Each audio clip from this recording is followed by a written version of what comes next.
By Design Review. I've never been more fascinated by a chair than in this artsy yet thoughtful dramedy. Written and directed by Amanda Kramer by Designus Dynamic. It asks us to ponder our existence through ignored and unloved characters. That is above all else what they desire throughout this unique drama. Kramer's dialogue and the performances that go along with it is stilted. It takes some getting used to, but once the film settles, the choice makes more sense. With moving performances from Juliette Lewis and Mahmouda Athi. By Design explores the loneliness of wanting to be seen and how the characters attempt that in a world that would rather they be a sounding board. At the center of it all is Louis Camille, who struggles to feel much of anything. Her life consists of lunches with a couple of shallow friends, Samantha Mathis and Robin Tunney, who talk at her more often than to her, and shoe shopping with a mother who does much of the same, ignoring what Camille wants in favor of her own opinions. So when Camille finds a designer chair, she can't afford chaise drawn to it. She sees the chair for its beauty, and crucially for its ability to make her feel seen if she owned it.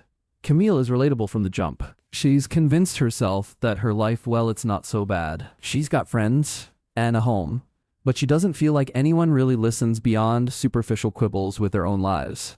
Camille goes unnoticed and unheard. The voiceover narration tells us Chaise never felt jealousy until she saw the chair and wanted people to envy her purchase. So, captivated by this chair and the potential it holds, Camille wishes she were somehow part of it. Her soul molding to the chair is an interesting twist. It's also when the story truly begins. I didn't think the film's ending would be so heartbreaking, but it deviated from my expectations, which further drove home the message and left me dwelling on it. Kramer enhances the story with performance art, all while asking us to examine the farce of a life unlived rather than the premise itself. Camille isn't very materialistic until she sees the chair, and it's here that the film analyzes our penchant for material goods in the absence of genuine love and care. The chair makes Camille feel good. Chaise willing to give up her life to attach herself to it in some way to bask in the love that was clearly put into its making. When Athi's Olivier, a piano player, whose life is also devoid of attention and love, is gifted the chair by his ex, Camille feels seen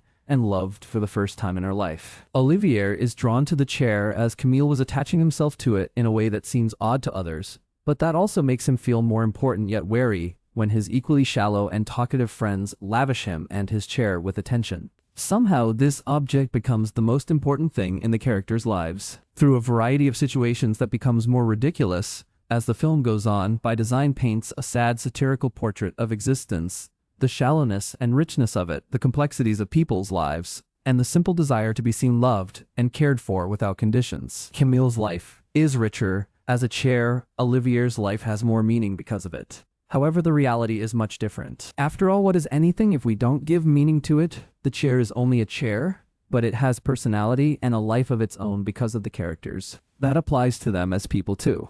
Kramer's use of the chair serves as a good metaphor. Existence can be what one makes of it, and feeling ignored in a society that puts value on keeping up performances is isolating.